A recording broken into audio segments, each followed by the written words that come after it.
contractors. And we see in that report and the appendix a list of contractors that it's recommended that there be a criminal investigation and criminal charges brought.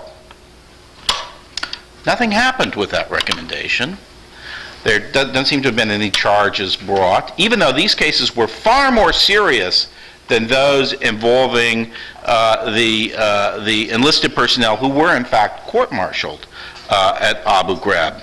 Sort of mysterious story, and we're going to hear some more about that from Susan Burke, who's right in the middle of it.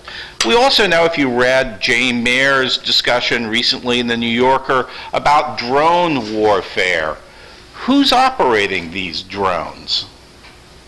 Security contractors are operating the drones. That's a consistent point.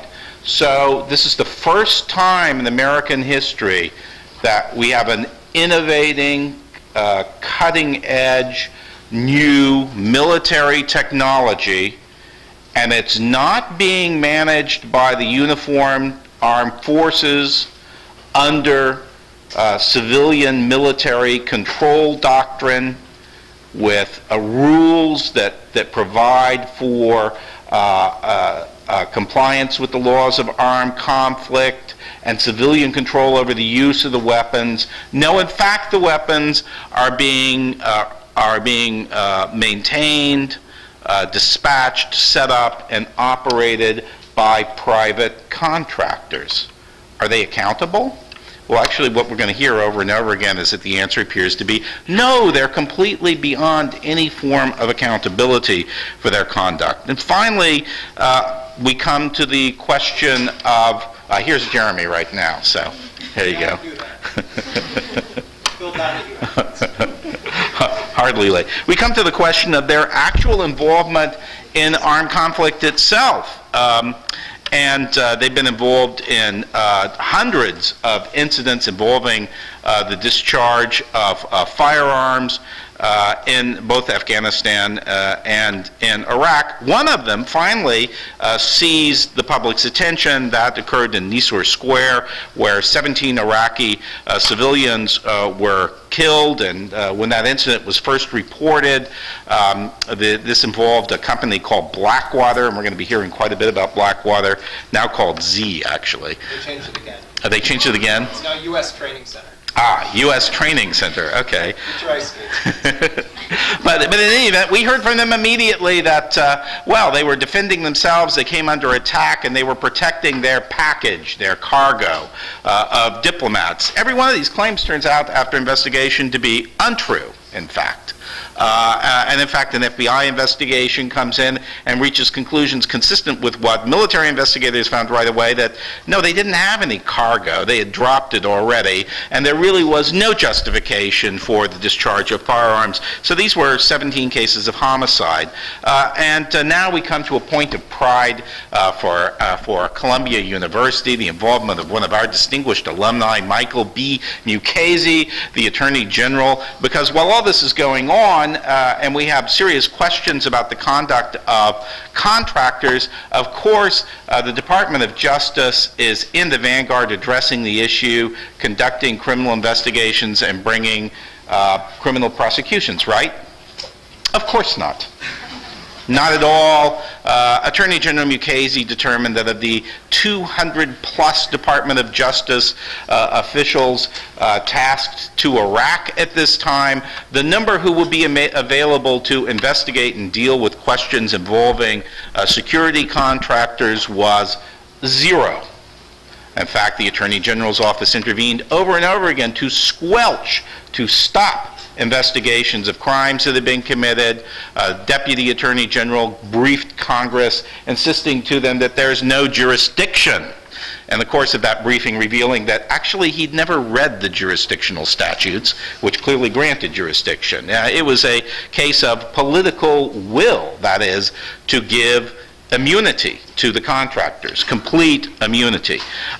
So today we're going to hear quite a bit more about this, and maybe we'll even get some late-breaking news about some new developments. But first we're going to hear from Susan Burke, and she's a lawyer with a law firm called Burke & O'Neill, which has been specialized in international human rights law. And Susan has been at the forefront of, what I think is really the premier litigation in the United States right now, addressing the question of contractor liability, and she's been pushing quite valiantly with victories and defeats from time to time, I guess, and quite recently she was handed a stunning reversal by the District of Columbia Court of Appeals, an opinion that was written by Judge Silberman, excuse me, yes.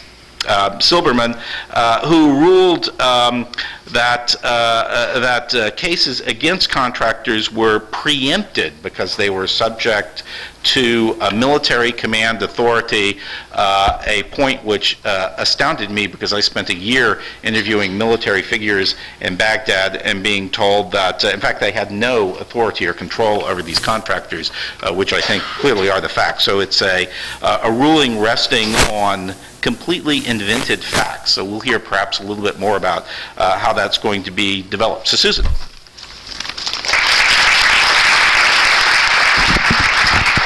Well, thank you all for having me here. I'm delighted to be here. My son Jack goes to Columbia and is here, so I couldn't refuse the invitation. And in addition, I've had wonderful help over the summer from Hannah Mercurius, who did a lot of wonderful research for me on the Blackwater litigation. And I am always scrounging for free help, so if any of you are highly motivated and want to help me out, I'll put you to work. I'm going to talk about two different things. The first is just what I learned about torture when I began to litigate torture. And then the second is the implications of that for having corporate America and corporate employees in the mix over in war zones.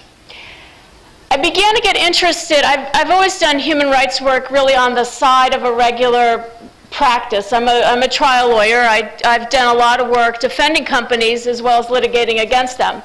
But in the early years of the Bush administration, I became appalled when I saw the vernacular of torture being used by our own government. You know, these references to the gloves coming off. And I thought, oh my goodness, you know, here we are, we're starting to torture people. So I began working with some like-minded folks at Amnesty and the Center for Constitutional Rights. And we ended up representing the Iraqis that were tortured at Abu Ghraib as well as at other locations in Iraq. And in studying torture and learning more about torture, I learned some really troubling things that are important, I think, for all of us in the room today. Torture is something that all of us are capable of doing. We hate to think that because you want to think of it as sinister and as out there and as nothing that we would do. But there's two very powerful research experiments that have been done. One is the Stanford experiment. The other was done by a fellow named Milgram. The Stanford experiment took kids like you, I mean, well-educated, bright college students, and put them in a setting in which they had complete and utter control over a group of people. They took turns. Some were the guards and some were the prisoners. And that study had to be shut down because what happened is that in a setting where you have complete control over other human beings, it degenerates very quickly, very, very quickly into abuse. So this is an important, these findings, the fact that it is a known and a predictable response to settings of complete power over each other, that something about human nature leads to abuse, leads to torture. So these are known facts. So when you go into a situation like Iraq, you go into a situation in which the military is sweeping up tons of people. And the military will tell you that the guys that are doing the sweeps will tell you themselves. The information that they are using to do the sweeps is of very limited nature. So, for example, they have some information about the fellow in the back with the green and white bandana. They have some sort of information that he may be a hat, so that he may be of interest, but they can't be sure. So what they did is they'd sweep up everyone near him. So all of us, because we're in the vicinity, would get swept up and put into the prisons. And so because of this, there was a tremendous problem of just processing people through and trying to figure out who they were, what they had done, and why they were there. In that setting, you then added the overlay of the CIA, the intelligence community, military intelligence, believing that these people had something of value, that there was some kind of information that had to be gotten from them. So all of that is already a recipe for a lot of troubling behavior unless it's very strictly monitored and overseen by a rigid chain of command and by a lot of military control. So you already have that setting. Then what's injected into it? And this, to me, is a pivotal question for all of us as Americans and as a democracy. What is injected into this setting is corporations and the profit motive. We now have not just military people who, for whatever their views are, they are not there because they're going to make more money being there. It's not that highly paid of a profession, right? So the people that are there that have signed on have volunteered to serve. From their own motivations, believing they are defending this country. The corporate employees are not of that same ilk. What you have there is you have corporate America trying to meet its shareholder demands for constant growth, meeting the constant need to make more and more profits. So what does that do? We've now injected into a situation that's already chaotic the profit motive. And so CACI, a company called CACI, C-A-C-I, sent over people that were to be interrogators. Another company, it was at the time called Titan, it's now called L3, sent over people to be translators. And actually they didn't send them over. There were actually only a small number were here in America and deployed. In fact, what Titan, now L3, did was simply hire people off the streets of Baghdad.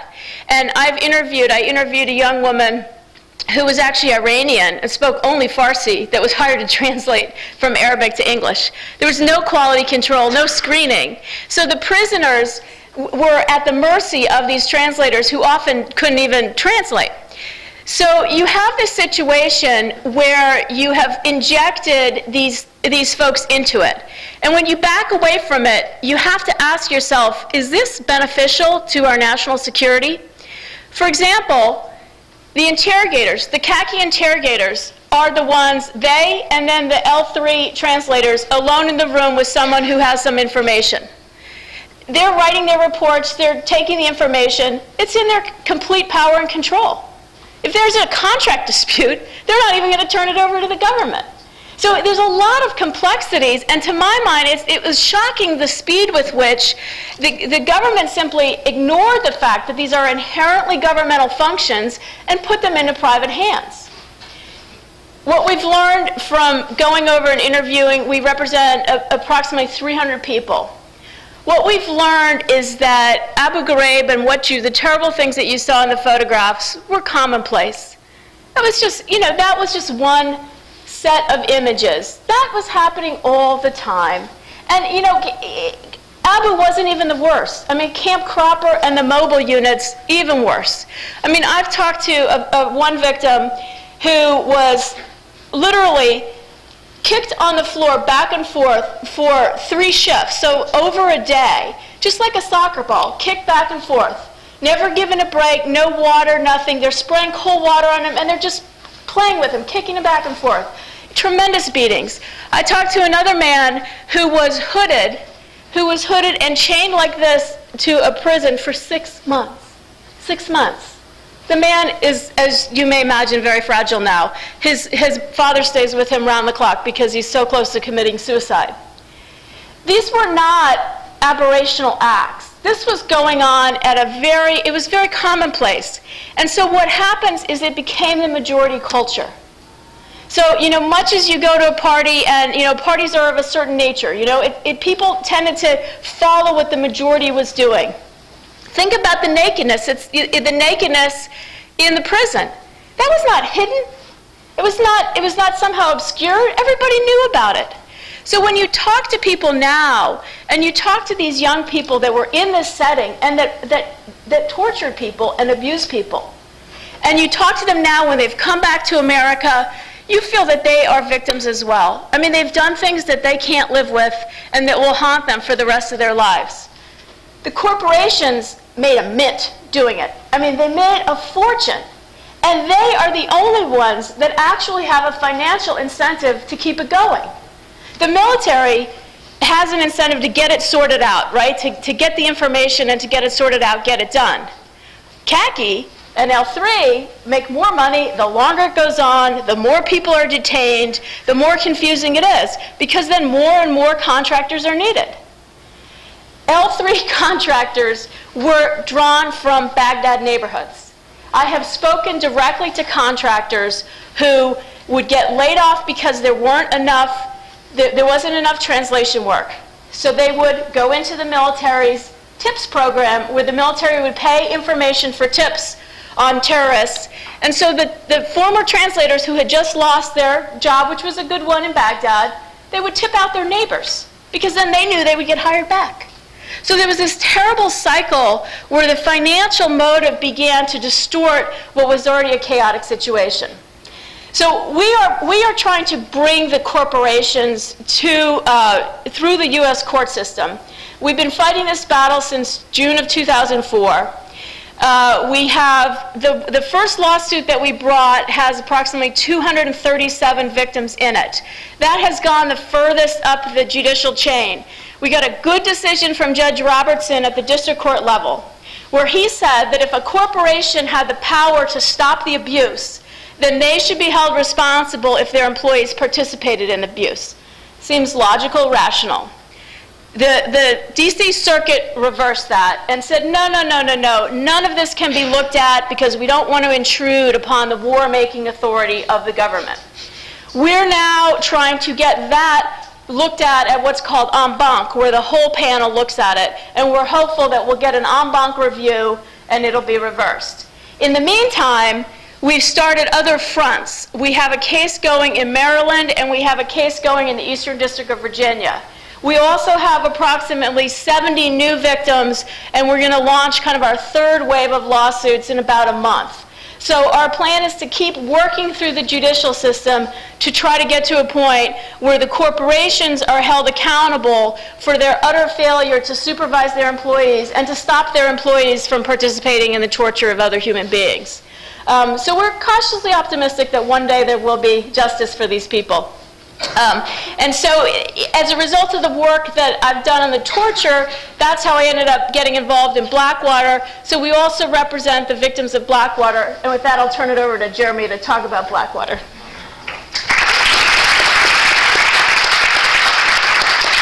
Jeremy, I probably don't need to introduce Jeremy because everybody knows who he is. So let me just say, you should all buy his book, which is called Blackwater, The Rise of the World's Most Powerful Mercenary Army, which is the Bible in this area. And I think his forensic work in the Blackwater case, his continuing tracking of it is just marvelous, and it has helped us more than anything else to understand the way these corporations have arisen and the hold that they have on our government. Jeremy.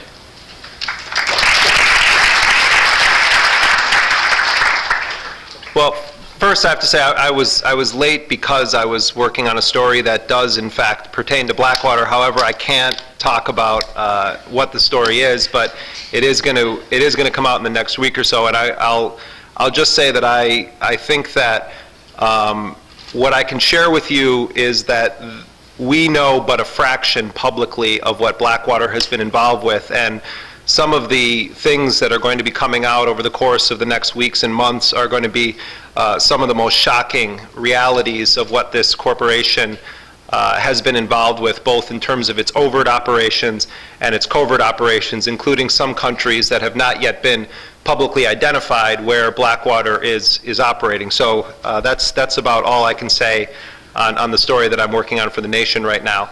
It's a great honor to be here with both Susan and Scott Horton, both of whom I've gotten to know very well over the past few years of covering the rise of these private armies. And I have to say that I cannot think of another lawyer that has been more tenacious in the pursuit of accountability for the crimes of corporate forces than Susan Burke. And Scott alluded to some of the defeats and some of the successes. But just to give you a sense of this, Susan Burke is up against the most powerful, most well-endowed financially, most violent institutions on this earth. And every day wakes up and realizes that she is fighting but a fraction of the bad guys and is constantly seeking out more bad guys to fight, just to give you a sense of the kind of lawyer that she is. And I kind of laughed to myself when Susan identified herself as a trial lawyer, because trial lawyers are often maligned, particularly by Republicans and right-wingers, as a sort of evildoers that are responsible for everything from expensive health care to socialism, I guess. But one of the great ironies, the socialism that's breaking out left and right in this country, one of the great ironies, though, about trial lawyers in the dark age of the Bush administration was that they emerged as some of the most powerful freedom fighters in our society. Without attorneys like those that work for the Center for Constitutional Rights, the ACLU, private attorneys like Susan Burke going after the corporations, I shudder to think of how much worse the situation would actually be today. So the irony is that at a time when anti-war activity is diminishing, when you have increasingly one party on Capitol Hill when it comes to war policy, that in fact trial lawyers have emerged as freedom fighters in this society, and it's painfully ironic, and it also makes it laughable when you hear the attacks on trial lawyers that are launched from the bases of Cuckoo Land in John Boehner's district and elsewhere. Scott Horton has for a very long time been perhaps the first person that I call for analysis when news breaks involving not only private corporations involved with the U.S. wars in Iraq and Afghanistan and on the torture program, but also on a series of civil liberties issues. And Scott and his team from Human Rights First put out a terrific report that deals with the legal loopholes that are exploited by these private military corporations as they seek to engage in what Susan rightly describes as governmental functions, or in some cases functions that not even the government should be engaged in. And I would encourage people, particularly those of you that are law students, to pick up Scott's report from Human Rights First, and the name of that report was? Private Security Contractors at War. Very sexy. Yeah, we need help. Having said all this, and Scott, you can pay me later, the first thing that I want to say is that one of the most disturbing aspects of U.S. foreign policy right now is the reality that Blackwater remains very much entrenched in the U.S. military machine and very much embedded within the apparatus, the security apparatus of not only the U.S. State Department, but also the Central Intelligence Agency and other agencies that will soon emerge. The fact is that the Obama administration, despite statements on the campaign trail criticizing the Bush administration's unaccountable use of these firms, has continued to award contracts to the most notorious among these companies. Right now in Iraq, Blackwater continues to work on a $200 million aviation contract. Now, aviation contract sounds very benign unless you understand the world of contracting, and you know that aviation contracts often are linked to paramilitary style operations. And as we know from one of Susan Burke's lawsuits against Blackwater, there are descriptions, and this also is contained in Justice Department filings on Blackwater, of operatives for Blackwater using their helicopters to go, quote, night hunting, where they essentially were shooting innocent Iraqis for sport. The Justice Department, in its indictment of 5 Blackwater operatives said, for the Nisour Square killings, said that some of the men that did the killings at Nisour Square viewed the shooting of Iraqis as, quote, payback for 9/11. The company is headed by a man, Eric Prince, whose life I've tracked for many years, that comes from one of the most powerful radical religious right families in this country. His father literally was a bankroller of the radical religious right, and Eric Prince's sister married Betsy DeVos, whose father is Richard DeVos, the owner of the Amway Corporation and the Orlando Magic basketball team. That family, they were the single greatest bankrollers of the 1994 Republican Revolution. When these two families merged together, it was sort of like the merging of the monarchies of old Europe, when two sets of royalty would marry, and together they formed this formidable behind-the-scenes shadow player in far-right politics in this country. Fast forward to today, And you have Eric Prince, a young man who grew up in a household where his heroes, his mentors, his friends were people like Chuck Colson, who was Nixon's hatchet man during Watergate. He authored Nixon's enemies list. He went to prison for Watergate and emerged as a spiritual advisor to George W. Bush. He remade himself as an evangelical minister. Gary Bauer, the founder of the Family Research Council, who often runs for president as the farthest right Republican possible in the field, Eric Prince was in the first team of interns taken on by the Family Research Council in Washington. James Dobson of Focus on the Family in Colorado was a major recipient of Prince family money and helped to kick off his rise within the radical religious right. When Eric Prince was in high school, he got an internship. Mind you, this is a guy who today is only 39 years old and is perhaps the most powerful lord of war in the private world today. He had an internship at George H.W. Bush's White House, and he complained that it wasn't conservative enough for him on environmental issues, on gay issues, and a whole string of other issues. And so he backed Pat Buchanan's insurgency campaign against George W. Bush, and actually was the chair of his campaign at the local college where he went. Prince, though, and you have to sort of give him credit for this, came from this billionaire powerhouse family and yet decided to voluntarily join the military. And he had a dream of being in U.S. Special Forces and became an elite member of the Navy SEALs. And he served deployments in Haiti, in Bosnia, in the Mediterranean. And in the mid-90s, tragedy struck his family. His father died suddenly of a heart attack in the elevator of the Prince Corporation building. His wife had terminal cancer, and so Prince left active duty, went back to Holland, Michigan to help his family sort through the business and to, well, attend to his wife, except he had an extramarital affair with the nanny who he's now married to. Great Catholic. And maybe that's sarcastic, maybe it's not, I'll let you decide. So Eric Prince goes back, and what the family decides is that they are going to divide up, they're going to sell the business for $1 billion in cash and divide up the profits from that sale among the family. So Eric Prince takes his share of the $1 billion sale of his father's company, and he teams up with two older, more experienced Special Forces guys, and Prince bankrolls the purchase of initially 5,000 acres of land in North Carolina on a place, and you couldn't make this up, called the Great Dismal Swamp. So on the Great Dismal Swamp, Blackwater begins. And Eric Prince, at first, was sort of the ATM, as one former Blackwater executive told me, of the operation, and the other guys were the brains. And the idea originally for Blackwater, this is 1997, the original idea for Blackwater was that it was going to be called Blackwater Lodge and Training Center, and it was going to be a sort of hybrid of a sportsman's paradise where yahoos could come and shoot off their guns, but also a company that would take advantage of what was perceived within the military community to be a cutback by the Clinton administration in spending on military training, particularly special forces training.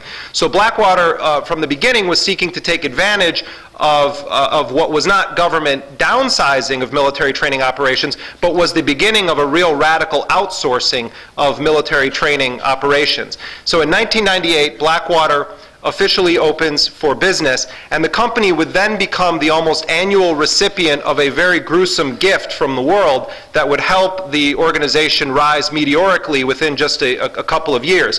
In 1999, when the Columbine shootings happened at Columbine High School, Eric Prince and Blackwater responded by erecting a mock high school on their compound, and they called it Are You Ready High, like the letter R, the letter U, Are You Ready High.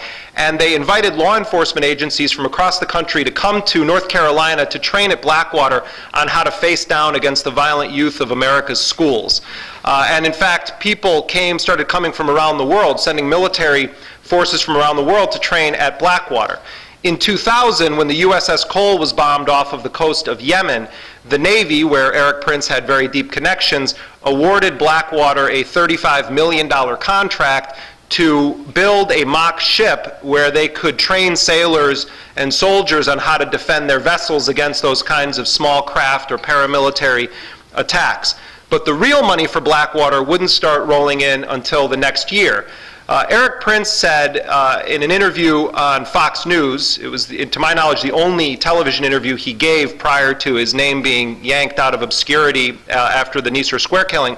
He gave an interview on Fox News a couple of days after 9/11 where he told Bill O'Reilly, predictable who he would talk to, that before 9/11, he was starting to get cynical about how seriously people took the business of security. And he said, after 9/11, the phone has been ringing off the hook. Well, one of the first calls that came into Blackwater after 9/11, or came out of Blackwater, it's unclear which way it went depending on who you talk to, was to the Central Intelligence Agency. And a man named Alvin Buzzy Krongard, A.K. Krongard, his nickname is Buzzy, was the number 3 man at the CIA and was actually a friend of the Prince family. He met with Eric Prince on the Moyock, North Carolina compound, and they cut a deal for Blackwater to insert a small team of special forces operators inside of Afghanistan in the early stages of U.S. operations there. And my understanding is that what initially took place was that Blackwater was deployed along the along the Pakistan-Afghan border in the Afghan town of Shkin, where they guarded a covert CIA outpost that was known as the Alamo. Eric Prince went over with that first team from Blackwater, and that was when they officially crossed the line from being a training company to now providing private forces or private soldiers for hire and putting them essentially on the open market. Prince spent about 2 weeks with his guys in Shkin and then took the high road to Kabul, where I'm told he met with people from the US government and other entities in an attempt to win more business for what was becoming a fast-growing aspect of Blackwater's business, private security, consulting as they called it, mercenary work as I would call it. And Prince then was off to the races within the federal contract bureaucracy, working the wheels of not only the bureaucracy of the CIA, but also the State Department and the Department of Defense. When the US invaded Iraq in March of 2003, the US military forces brought with them the largest deployment of civilian contractors ever seen in a US war zone. They brought in about 100,000 personnel that were not military and were in fact working for for-profit military corporations. There was a brief period where General J. Garner was running the US occupation there, and he was swiftly replaced by a terror expert, it takes one to know one, Paul Bremer. Paul Bremer was a leading neocon who had cut his teeth working for Henry Kissinger at Kissinger & Associates and had been literally profiting off of the crisis speculation market before he was hired by the Bush administration to be essentially the viceroy of Iraq. When Bremer went into Baghdad, though, he did something that was fascinating in the whole scheme of the discussion about the politics of free market economy in Iraq. Rather than being protected by the US military, Bremer would be protected by a private force from Blackwater. And if you think about the sort of message there, and in fact, one colonel that I quote in my book lays it out quite bluntly. If the military was guarding Bremer and Bremer got killed, maybe there'd be a court-martial. There'd be an investigation, but heads weren't really going to roll unless someone was found to have collaborated with insurgents that attacked Bremer. Blackwater, though, being a private company, if their job is to keep Paul Bremer alive and Paul Bremer gets killed, that means Blackwater is essentially killed, because what are they going to say to the next client? We'll do better with you. Sorry, Bremer got bumped off. We promise it won't happen to you. In a way, it was sort of an act of ultimate faith in the free market system, because Bremer literally put his hands in put his life in the hands of the almighty free market. Blackwater was hired initially on a $27 million no-bid contract that a year later would be extended to a $300 million a year contract for private security. When Blackwater got that first contract, that's when the gold rush began for mercenary companies to step into Iraq and start to win business left and right. At the beginning stages, the individual operators working for Blackwater and other companies could make, if they were from the US and they had a special forces background, could make anywhere from $600 a day up to $1,200 a day, and in some cases much of that money was sort of tax-free. So you have the reality that individual bodyguards working for a private company on a State Department contract were making more money, in fact, than the commanders in military uniform that were prosecuting that war. It was an astonishing turnabout in the history of the US military, where you actually had the State Department building a paramilitary force that, as Scott so rightly said, showed itself repeatedly to be accountable to no system of law. Not the Iraqi system of law, because Paul Bremer, on his way out the door after his year in Baghdad, gave a thank you gift to Blackwater and the other contractors in the form of an edict that he issued known as Order 17 that granted a sweeping and preemptive immunity to all contractors from prosecution in Iraqi courts for any crimes that they committed. That was at a time when the US said it was handing over sovereignty to the Iraqi government. It's a strange definition of sovereignty to defang a country's legal system, to prohibit prosecution of certain murderers, and say, but P.S., you're actually sovereign now, enjoy your life. That's what Bremer did, or your death, and that's what Bremer did with Blackwater and the other companies. So you had these forces that were not being held accountable to the Uniform Code of Military Justice. Blackwater lobbied ferociously not to have the UCMJ, military law, applied to their forces. But at the same time, Blackwater was also making an argument in court cases and in the court of public opinion that civilian law would be inappropriate to apply to Blackwater because Blackwater is essentially the government, because they work for the government. In other words, we can't be sued and we can't be prosecuted. Not in Iraq, not by the military, not by the United States. Blackwater, even though its forces were at the center of some of the most deadly and volatile incidents in Iraq, continued to win massive contracts. Susan has filed a series of lawsuits. The most high profile of them relates to the Nisour Square massacre on September 16, 2007 in Baghdad. Scott told you some of the details of that operation. Susan knows perhaps more than almost any civilian outside of the Justice Department about what went on that day. But from what my understanding is about the actions at Nisour Square is that you had a team of Blackwater guys that essentially opened fire on a car at first that was being driven by a woman who was a doctor in Iraq and her son who was a medical student, and they essentially shot up that car and then launched some kind of projectile at it, blowing it up and incinerating the mother and her son inside of that vehicle. That initial shooting sparked off 20 minutes of sustained gunfire where Blackwater forces were shooting pretty much everyone that was attempting to flee. Children were shot in the head. One man who describes taking his 9-year-old son, trying to piece together parts of his skull and running him to a hospital only to find out that he was dead. And he tells a story of holding his son's beating heart and believing there was a chance he could remain alive because he could still feel his heart beating. There were people that were shot in the back as they fled Blackwater's forces. Blackwater and its collaborators at the State Department that at every turn gave them immunity, protected them, circled the wagons in the words of one former State Department official in Baghdad. Blackwater put out a narrative that they were victims of an armed ambush by enemies of America and that they had responded nobly in defense of American lives. Now, of course, as Scott and Susan both know and have argued before, Blackwater wasn't guarding anyone in any convoy. In fact, they had bluntly disobeyed orders to not travel when they were traveling, and that's what resulted in the shooting that day.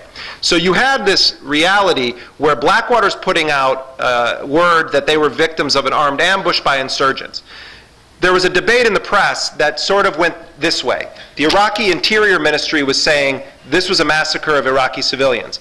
Blackwater was saying you can't believe anything that the Iraqis say because the Ministry of the Interior is run by Muqtada al-Sadr and they're just systematic liars and propagandists. So you had this sort of standstill and the press was reporting this side and that side and this side and that side. And then a few days later, the State Department issues its first commentary on this incident, and it backs up to the letter what Blackwater said. And CNN runs with the story, and it's in all the papers, and the State Department's first blush report, as they called it, seemed to back up everything that Blackwater said and that the Iraqis were just lying. The problem, among many, with that State Department report is that it was in fact written by a Blackwater contractor named Darren Hanner and was placed on State Department stationery and then leaked to the press to give the appearance as though the State Department was taking Blackwater's line. I have that memo with Darren Hanner's signature on it, and later the State Department was department was forced to admit that, oh yes, in fact, we have contractors that are working at overseeing contractors. It's very Kafkaesque if you think about it. So you have this incredible, pardon my language here, shitstorm going on, where the Iraqis are saying, Blackwater's banned from the country, and we are going to prosecute the murderers in our court system. Whoa. Someone erroneously sent Nouri al-Maliki a telegram that told him he was actually the prime minister of Iraq for those 48 hours when he was making such statements. In the 3 days that Blackwater had to stop operating in Baghdad because of the diplomatic crisis between Washington and Baghdad, the Green Zone turned into, in the words of one of my Iraqi friends, the Green Zoo. No U.S. officials could leave their fortress because they depended exclusively on Blackwater to go anywhere. It gave you a very clear sense of how central Blackwater had become to the U.S. occupation's activities in Iraq. Condoleezza Rice gets on the phone and reads the Riot Act to Nouri al-Maliki, and it's almost like a reverse biblical story. On the 4th day, Blackwater is back armed and dangerous on the streets of Iraq, and in fact remains there to this day, despite the fact that the Iraqis said over 2 years ago that the company was banned, that it would not be issued an operating license, and that its forces would be prosecuted in Iraqi courts. The New York Times last week reported that Blackwater executives, primarily Gary Jackson, who was Eric Prince's #2 man at Blackwater, the president of the company, had actually set up a system wherein Blackwater transferred $1 million to Jordan that was then taken into Iraq with the intent of paying bribes to Iraqi officials to lay off of Blackwater, to stop investigating them, and potentially to issue them an operating license or to look the other way on the lack of an operating license so that the company could continue to operate there. The stakes for Blackwater were very high once the status of forces agreement negotiations began, because the Iraqis were trying to implement a greater system of tracking and accountability. It's not worth much of the paper that it's written on, but it was there to begin with. And with a change in administration, Blackwater, I think, saw that there was going to be a need for some kind of compliance from the Iraqi government in this situation in order for them to continue on. Well, I'm not certain if any bribes were paid. I don't know about that story specifically. I've heard a lot about it. I'm sure Susan's heard a lot of things over the years. But the reality is this: you can't put anything past Blackwater when it comes to defending the bottom line of its operations and ultimately its profits.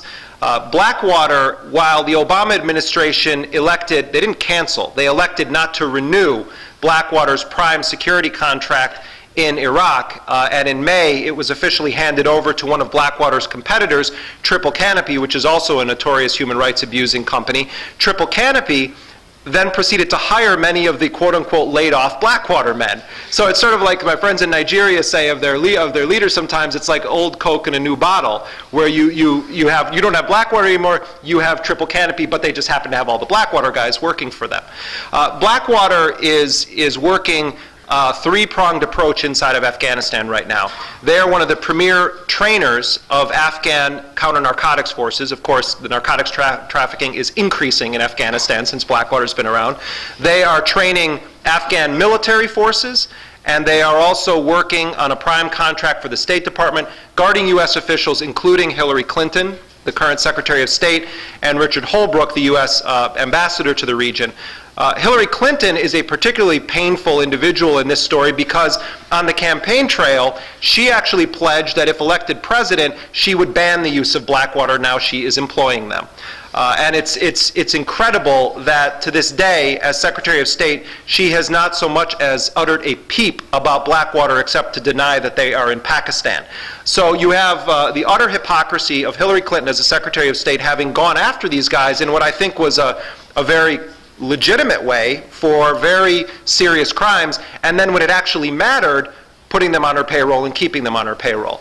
But what is perhaps some of the most serious work that Blackwater is doing is working for the Central Intelligence Agency right now on the U.S. drone bombing campaign that takes place regularly in Pakistan as well as in Afghanistan. What it means is that you have Blackwater operatives that have access to intelligence and operations that are explicitly withheld from members of the U.S. Congress. And the overarching question that should be asked, and it's a very simple one for the Obama administration, is why on earth do you continue to use this company? with all that we know about them, with the two sworn affidavits that were introduced in Susan's case, John Doe 1 and 2, former Blackwater employees, where they describe explicitly Eric Prince as a Christian crusader who views his world role as one of killing Muslims and trying to wipe out Islam globally. A company that's been investigated for weapons smuggling by the Bureau of Alcohol, Tobacco, and Firearms, that's been investigated by the US Congress, that has been looked at for tax evasion issues, that has been at the center of the worst massacres of Iraqi civilians committed by a private force. What on earth is going on in the Obama administration that the President and his Secretary of State think that it is in any way, shape, or form appropriate to continue using this company? I want to wrap up because I want to leave time for questions and discussion, but I want to wrap up by reading something, and pardon me because I took the wrong notebook with me, so I'm going to have to read it off of my phone here. I want to give you a sense of how little things actually have changed when it comes to this issue and when it comes to the issue of accountability for war crimes and the crimes of contractors. The Obama administration has, in many cases, and Scott and Susan know this well, in many of the most sensitive cases that involve habeas corpus rights, that involve the rights of people in this country to live a surveillance-free existence, that have to do with the rights of citizens around the world not to be abducted and tortured by private forces and government forces, the Obama administration has, in almost every single case, backed up the Bush administration's arguments in trying to defeat these lawsuits. And in some cases, and I've talked to about 20 or so lawyers in the past month on this issue, the Obama administration is making arguments that are in fact worse than those made by the Bush Justice Department in defending these cases.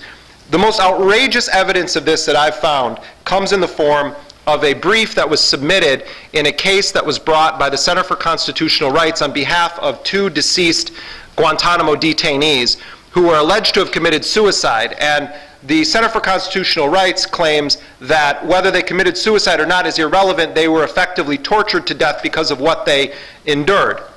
The case was brought directly against Donald Rumsfeld, who at the time was the Secretary of Defense, and 23 other military officials and medical personnel working for the military at the time.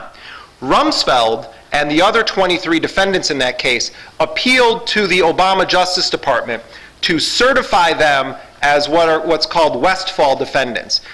During the Reagan administration, the Westfall Act was passed, and the point of the Westfall Act was to protect, and correct me if I'm wrong here, Susan, was to protect federal employees from lawsuits against them as individuals for alleged torts or crimes committed while performing their professional duties. Is that accurate? You went to a lawyer. Okay, yeah.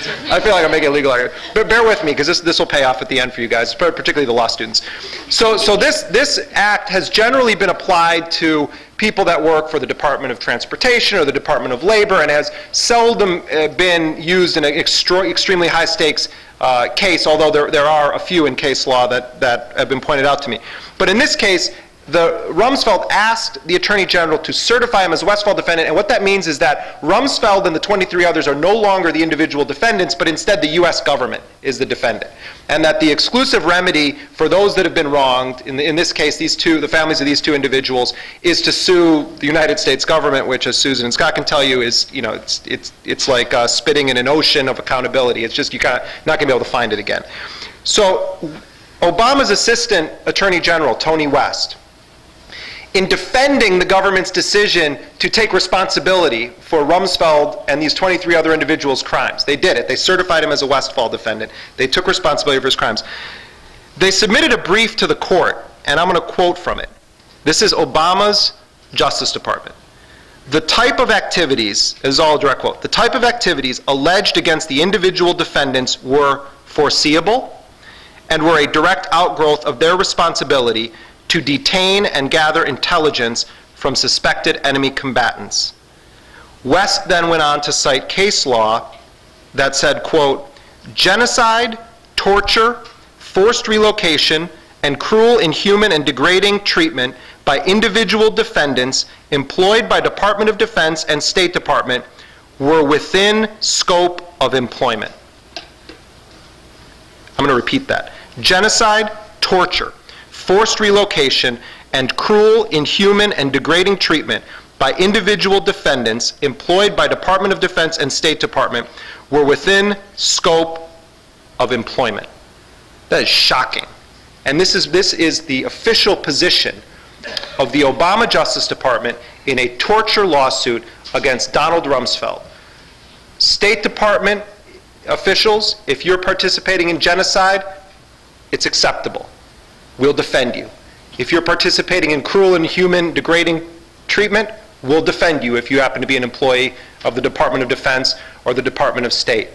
So when you listen to the stories that Susan is telling about contractors working for the Department of State, or contractors working for the Department of Defense, or we look at the crimes of individuals who happen to be in the active duty military, and then you look at what the Obama administration is arguing in cases that seek to hold the torturers accountable, and you put that together with the President's statement that we need to look forward and not backwards, and the announcement, I'm going to say that next time I'm pulled over by a police officer, let's look forward, officer, not backwards. And you put that together, try it. You put that the President said it. You put that together with the fact that Obama on January 23rd issued an executive order saying that the United States no longer tortures, and you realize that there are more and more torture cases coming up, some of which pertain to the treatment and abuse of prisoners at Guantanamo, which remains open and has been extended now, we understand. You have to understand that almost nothing has fundamentally changed. The best way to prevent future acts of torture, future war crimes, is to hold the individuals responsible for them now accountable for their crimes. Thank you.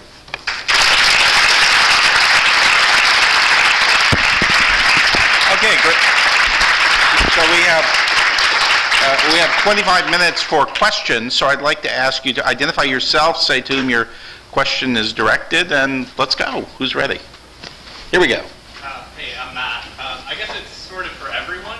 First of all, thank you for speaking and for all the amazing work you've been doing, all of you around, defending civil liberties and being outspoken anti-war activists as well in some cases. And my question, I guess, after hearing all this is that, I think clearly, like, a lot of us, during the Bush administration, it was like these wars appeared to be like a Bush administration wars.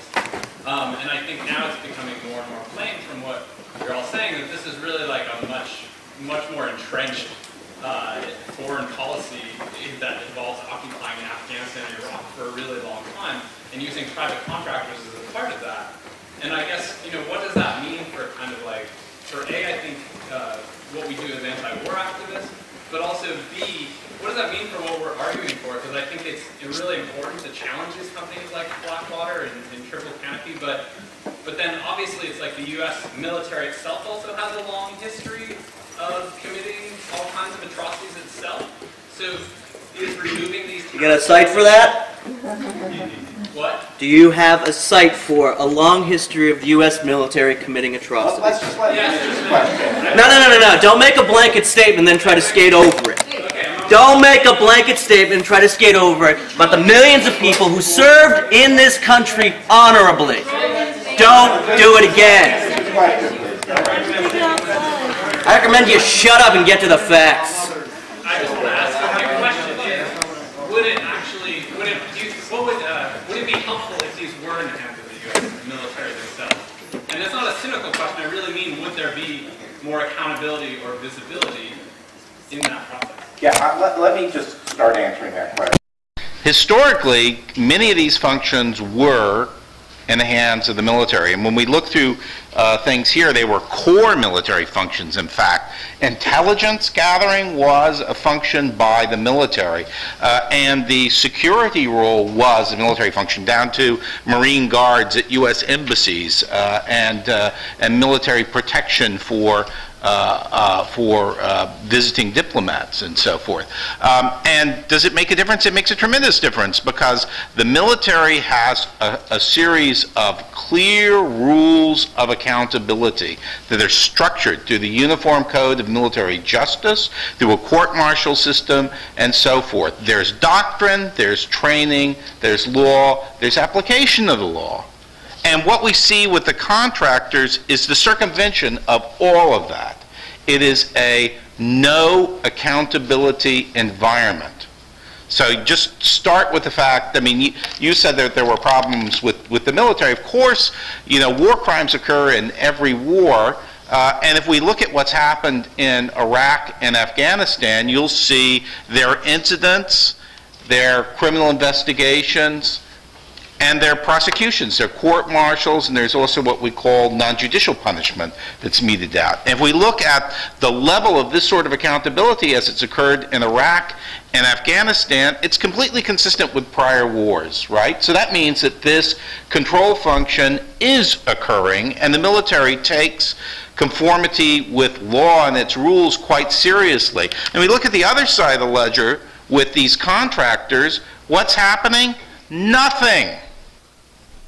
We have thousands of incidents involving violence in contractors in Iraq, for instance.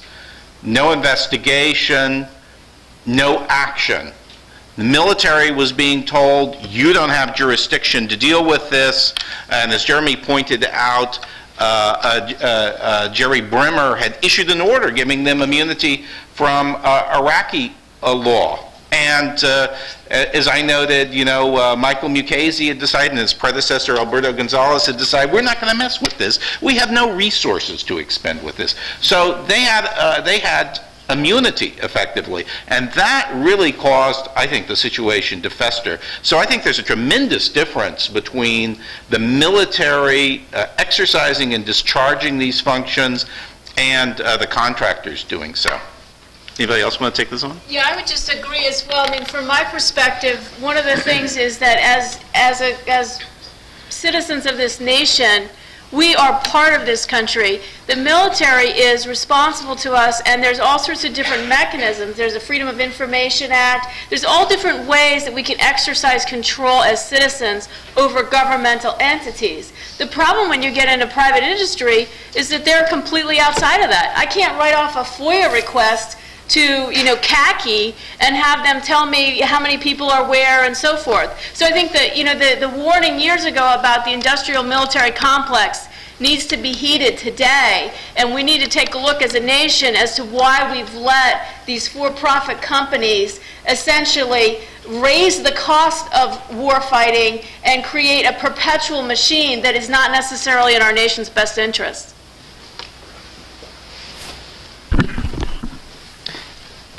You know, I have many friends that have served in the military in both Iraq and Afghanistan, and they are the ones that tell the most harrowing stories of murder. You know, there have been 37 courts-martial on murder-related charges alone in Iraq. There have been 5 manslaughter indictments for contractors committing crimes, and 1 guilty plea from a Blackwater contractor for a single charge of manslaughter.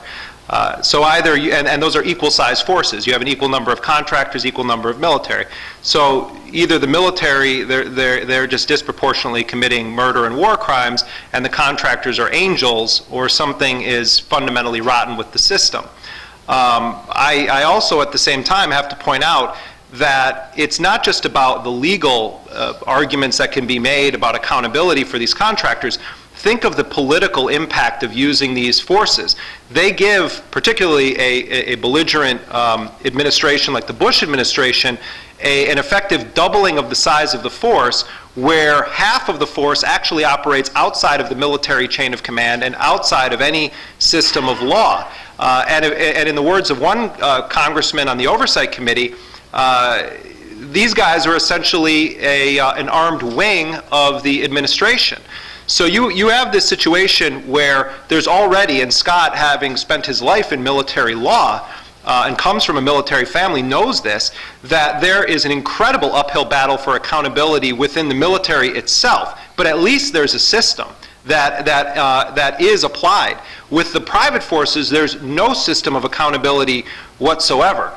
The other thing that I would say is that when you send soldiers back 4 or 5 times into a very heavy combat situation, that is a recipe for disaster, both abroad and at home. We are seeing dramatic rises in domestic violence, in people going after their neighbors, in getting into fights, in PTSD diagnoses.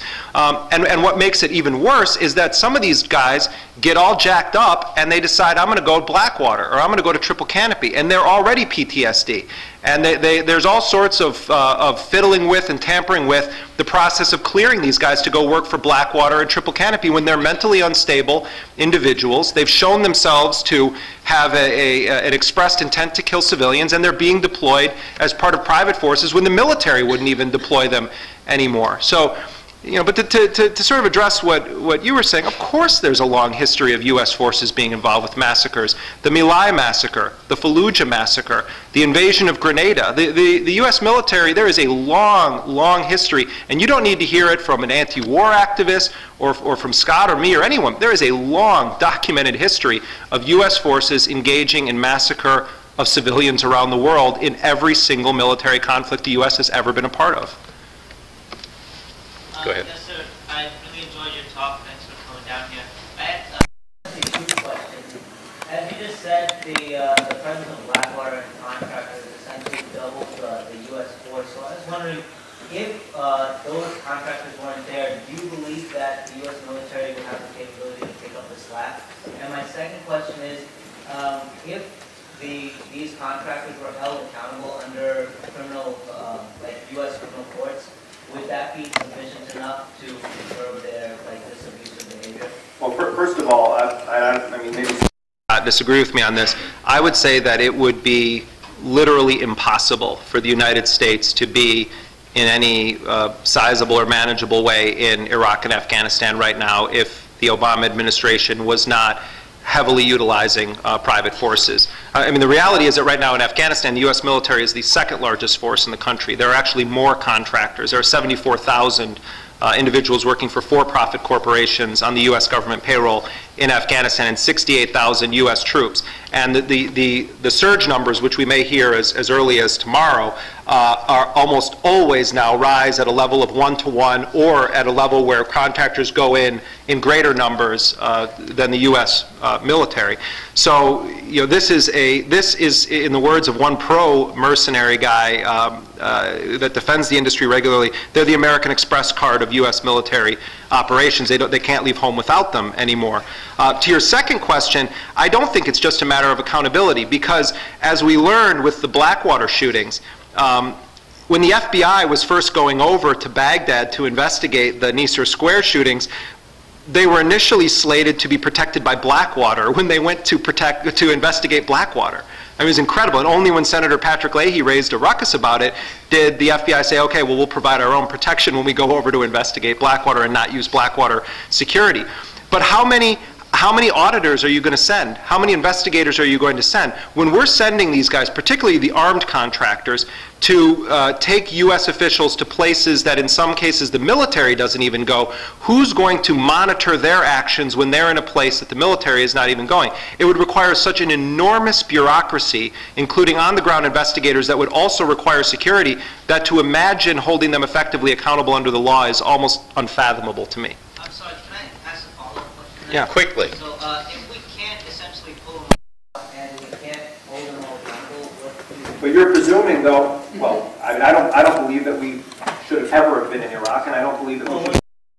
So no, if you believe in the wars, then you need to believe in using mercenary forces, and you need to believe in using private contractors. What you're asking is a political question, the answer to which depends on what people's perspective is on the Afghan war. If you don't believe that the Afghan war is about our national security, and you believe in spending $5 billion a month to fight less than 100 al-Qaeda operatives in Afghanistan, which is what General Jones says exists there right now, then you're going to need your boys from Blackwater to do it. But it's also a matter. Go ahead. I would just make a comment on that, because maybe partly just because of my age, but you know, there's such a thing as a draft. I mean, the way you get more troops when you have wars that are in our national interest is you put in a draft. And so what the contractors do is it allows a political buyout. Because if there was a draft, you would have a better sense from this nation as to whether we want to fight these wars or not. So instead, they can use all of the taxpayer money and buy their way out of the political accountability that comes with a draft. If there are wars that need to be fought, there needs to be a draft. Well, I just say it's also a matter of long-term military planning, because if you look, the Secretary of Defense does something that's called the Quad every year, the Quadrennial Review. And you go back to the beginning of the Bush administration, you look at the first Quad that was done by Donald Rumsfeld, and you see he plans from the beginning for a dramatic shift in the Department of Defense budget from uniformed military service personnel to contractors. It's there from the beginning, and that is contemplation of, in fact, fewer wars than he actually planned to fight, with this idea that we would draw on contractors for anything that was beyond this capacity, which means that they were planning for this heavy, sustained use of contractors, and they were moving the budget into the hands of contractors. It was really very, very well planned and understood from the beginning. I also say you don't deal with the problem simply through legal accountability mechanisms. Normally we would say three things. It's training and preparation. People need to understand what the rules are, what the rules of engagement are, how they're supposed to behave. And it's supervision when they're out in the field, which in the military is the command authority doctrine. And then finally, it's accountability. People know that if they break the law, there's going to be some form of accountability for it. What went on in Iraq was exactly the opposite. I mean, there was no such command authority and presence. There was no training in advance, and people knew or had reason to understand that they had immunity. They had nothing to worry about. That created chaos. Let's have another question back here. I wanted to come back to the idea that you sometimes don't have the political will to fight a war. And it's not necessarily my opinion, but I just wanted you to comment on the other side. What do you think about humanitarian interventions, like Darfur or Somalia or Rwanda, where Western countries weren't willing to risk their troops or pulled out after a couple of them getting shot? So do you think in those cases, could there be a positive role for military companies, for-profit companies, if countries are willing to pay but not willing to risk body bags in order to prevent a genocide or save people who might otherwise die?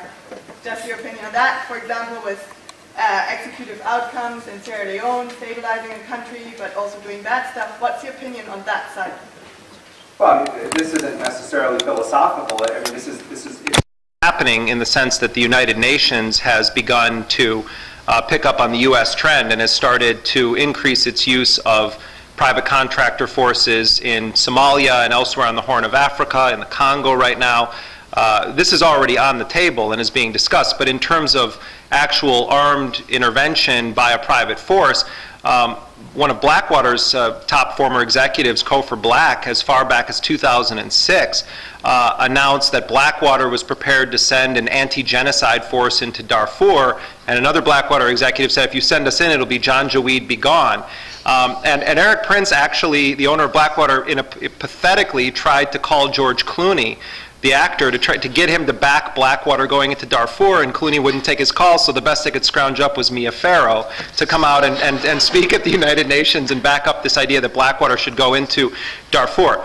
I think often when this question, and this question gets posed a lot, it's posed with a presumption that these companies are going to do what they're supposed to do, that they are going to act in the interest of the broader good, that they're going to protect civilians, and that it is actually in the world's interest for them to be intervening. If you send in a force from Blackwater and you say their job is to stop genocide in Darfur, what's to stop Blackwater from just doing what they did in Iraq, shooting up a bunch of civilians? I mean, is what we really need in conflict areas more unaccountable forces, more private individuals with weapons? That's often at the center of the problem in these areas. So when you ask about it, the presumption seems to be that these companies would do what we say we want them to do. They don't do that in Iraq. They're regularly killing people in an extrajudicial manner, and I think that they've shown themselves time and again to be above any system of law. To me, it would compound the already terrible situations there. But there may be a division of opinion here. I don't agree with Jeremy on this, I'll say. I think that this is an area where there may very well be a legitimate role for security contractors. They can help you get beyond certain political problems about deployment of armed forces. But we have a huge issue, and this is where Jeremy's absolutely right, we have a huge issue with accountability, oversight, and training for these forces in connection with humanitarian operations as well. This has been established for quite some time. We were talking here about Iraq and Afghanistan issues. We can go back and look at things that happened in Liberia and Sierra Leone, for instance, and there were horrible problems. The United States, the UK, and most of these contractors, in fact, are either US or UK companies, although we actually have quite a few in Russia, for instance. All have these serious problems, and where is the mechanism for providing some sort of oversight and control and accountability? And there are efforts right now to resolve this. In fact, the United Kingdom, I think, is way out front on this issue, trying to create a system where UK contractors, are subject to clear legal standards, are subject to accountability through a new form of court-martial system and so on. The UK has done that basically because they want to advance the position of their contractors to deal with these crises in the future. So it seems to me that it's sort of the way the world is going. It's going to be there. It's going to be a fact in the future. We really should focus on bringing them under control. And I think that hopefully we'll find contractors that don't fit the Blackwater mold. Good luck.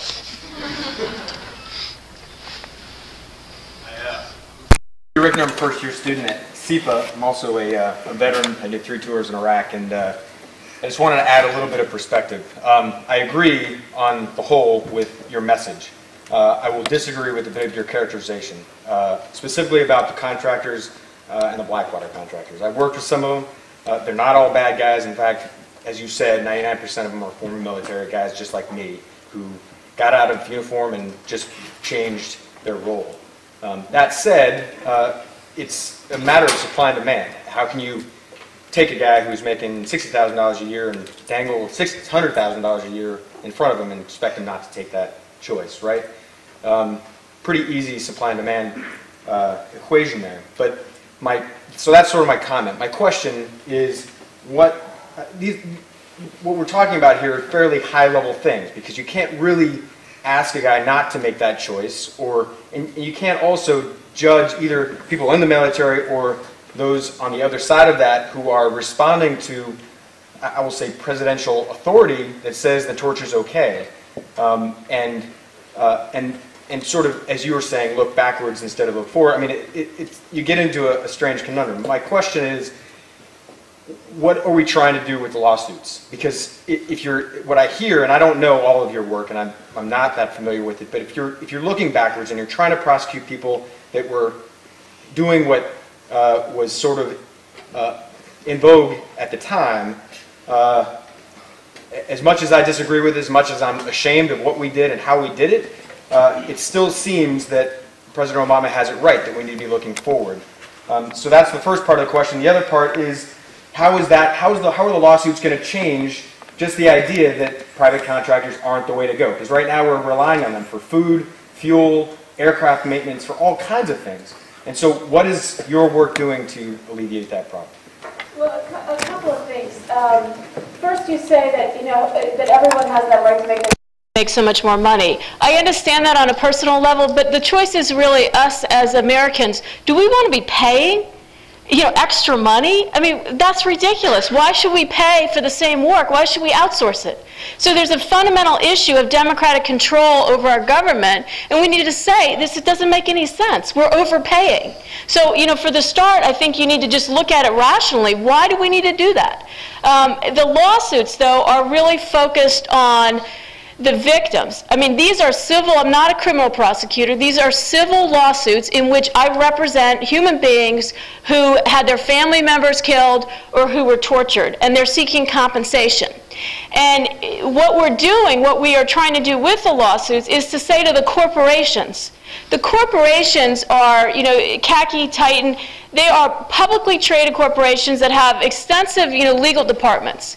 Nobody can come forward and say, all right, this conduct was actually legal.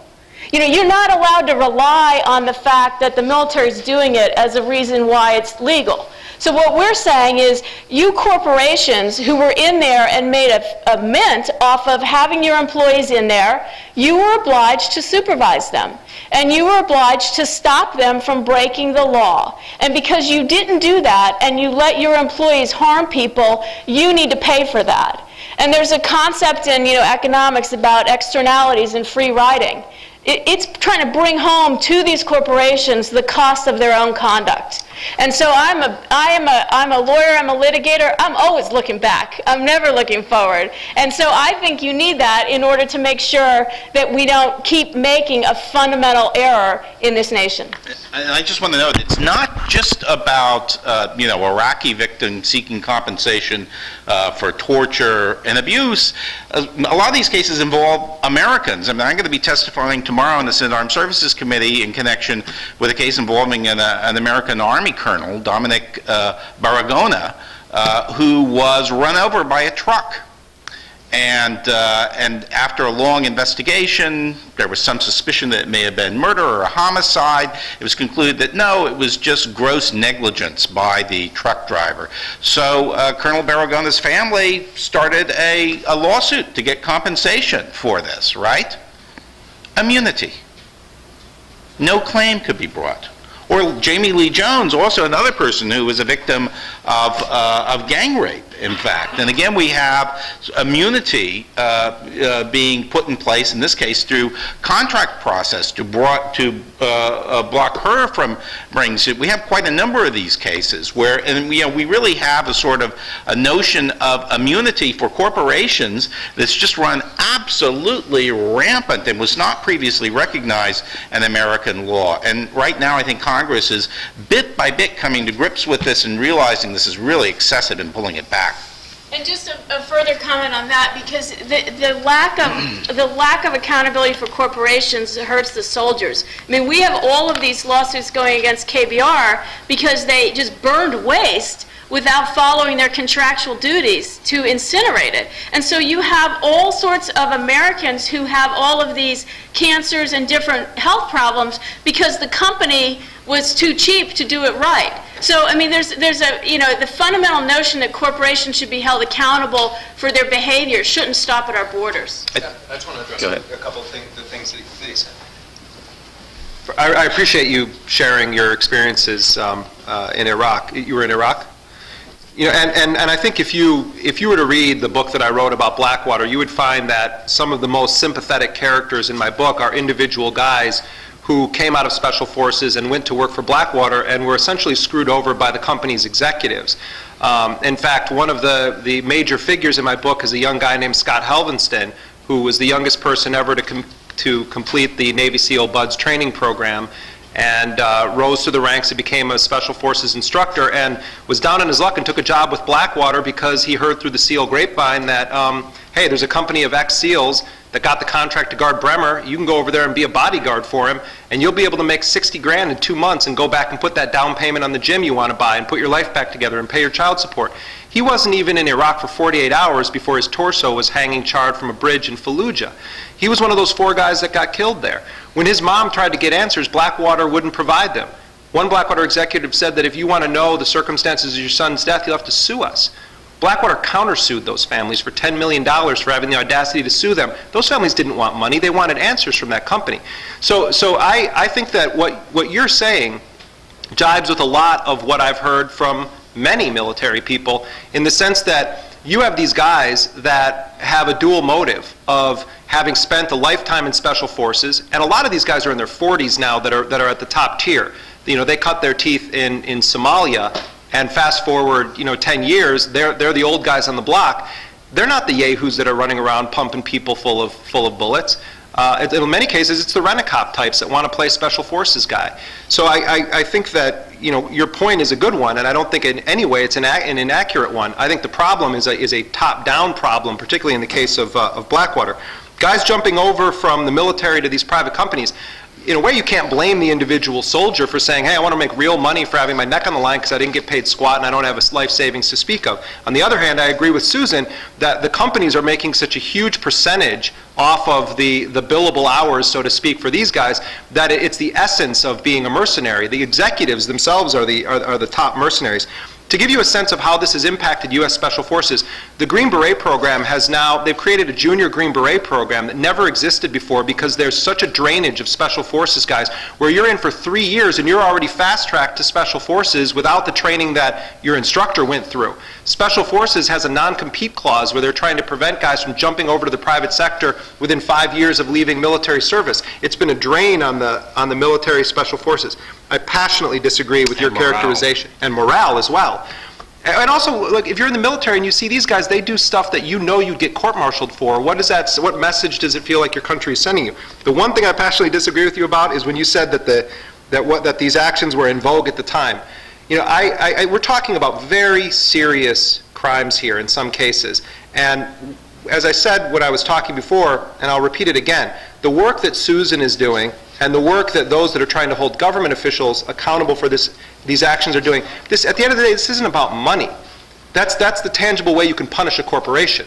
It's ultimately about accountability.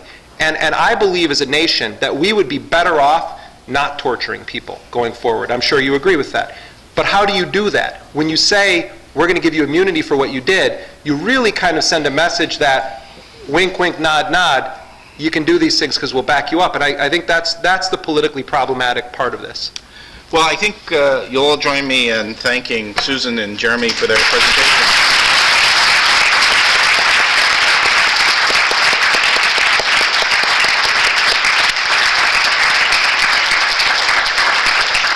So thank you and good night.